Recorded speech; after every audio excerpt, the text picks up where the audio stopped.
നമ്മുടെ വീട്ടിൽ വേസ്റ്റായി പോകുന്ന പ്ലേറ്റൊക്കെ ഉണ്ടെങ്കിൽ നമുക്ക് നല്ല വോൾ ഡെക്കർ റെഡിയാക്കി എടുക്കാം കേട്ടോ. ഇതിനു വേണ്ടി നമുക്ക് കുറച്ച് ഭംഗിയുള്ള പൂക്കളൊക്കെ ഉണ്ടാക്കിയെടുക്കണം കേട്ടോ.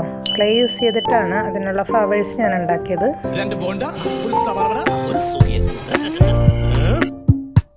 അല്ലെങ്കിൽ തന്നെ എന്തെങ്കിലും പണി ചെയ്യാൻ തുടങ്ങുവാണെങ്കിൽ അപ്പൊ തന്നെ ഹെൽപ്പിന് ആൾ വരും കേട്ടോ. ഞാൻ വേണ്ടാന്ന് പറയുകയാണെങ്കിൽ അമ്മ എന്റെ ക്ലേ തിരിച്ചാന്നും പറഞ്ഞൊരു ഭീഷണി. ആരും കണ്ടിട്ടില്ല, ആരോടും പറയരുത്, എനിക്കത് ക്ഷീണ. 1-2 ഫ്ലവർ ചെയ്തപ്പോ തന്നെ ആളിനെ മതിയായി കേട്ടോ.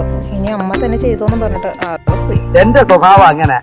കുറച്ച് നാൾക്ക് മുന്നേ എന്റെ കയ്യിൽ നിന്ന് വീണ് പൊട്ടിയ പ്ലേറ്റ് ആണ് കേട്ടോ. അപ്പൊ ചെറിയൊരു ചിന്നൽ മാത്രമേ ഉണ്ടായിരുന്നുള്ളൂ. ചിന്നൽ നല്ല ചെറിയൊരു ഭാഗം ഇങ്ങനെ നടന്നു വന്നു. ഒരു ആണി അടിക്കാൻ പറ്റുന്ന ഒരു ഹോള് പോലെ കേട്ടോ. അതുകൊണ്ട് തന്നെ ഞാൻ എന്തെങ്കിലുമൊക്കെ മൂടി വെക്കാമെന്ന് പറഞ്ഞിട്ട് അതൊക്കെ മാറ്റി വെച്ചിട്ടുണ്ടായിരുന്നു. പിന്നെ ഞാൻ അതിന്റെ കാര്യങ്ങൾ മറന്നുപോയി. പിന്നെ ഇപ്പൊ നമുക്ക് വാൾ ഡെക്കർ ഉണ്ടാക്കുന്ന കാര്യം വന്നപ്പോഴാണ് ഈ ഫ്ലവറിന്റെ നടുക്ക് വെച്ച് കൊടുക്കുന്ന മുത്ത് ഇന്ന് മുറ്റൊടിച്ചപ്പോ നമുക്കൊരു കൊന്തയുടെ കുറച്ച് പീസ് കേട്ടോ. അപ്പൊ അതിലുണ്ടായിരുന്ന മുത്താണ്. അപ്പൊ കളയണ്ടല്ലോ എന്ന് വിചാരിച്ച് ഞാൻ ഈ ഫ്ലവറിൽ സെറ്റ് ചെയ്ത് കൊടുത്തു. അതാകുമ്പോൾ നല്ല നമുക്ക് സൂക്ഷിച്ച് വെക്കുകയും ചെയ്യാമല്ലോ. എല്ലാ ഫ്ലവറിനേക്കാൾ വെച്ച് എനിക്ക് ഏറ്റവും ഇഷ്ടം തോന്നിയ ഫ്ലവർ എന്ന് വെച്ച് കഴിഞ്ഞാൽ ഈ ലാവണ്ടർ ഷെയ്ഡിലെ ഫ്ലവറാണ് കേട്ടോ. ഇത്രയും വലിയ സീരിയസ് കോമഡി ഞാൻ ആദ്യമായിട്ടാണ് കേൾക്കുന്നത്.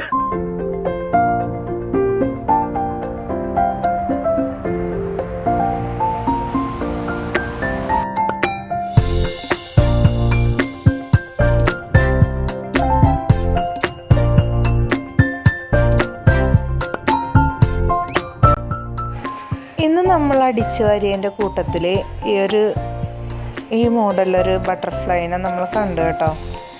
അതിന് ബട്ടർഫ്ലൈ അല്ല, അതിൻ്റെ തലയും വാലും ഒന്നും ഇല്ലാഞ്ഞ് അതിൻ്റെ ചിറകൾ മാത്രം ഇങ്ങനെ പലയിടത്തായിട്ട് ചെതറി കിടന്നിരുന്നു കേട്ടോ. ഞാൻ എടുത്ത് വെച്ച് നോക്കിയപ്പോഴത്തേക്കും 3 ചിറകളേ ഉണ്ടായിരുന്നുള്ളൂ, ഒരെണ്ണം മിസ്സിങ് ആയിരുന്നു. അപ്പോൾ ഈ ബ്ലാക്കിൽ ഗ്രീൻ കളറിലെ ഫ്ലവറായിരുന്നു ഉണ്ടായിരുന്നത് കേട്ടോ.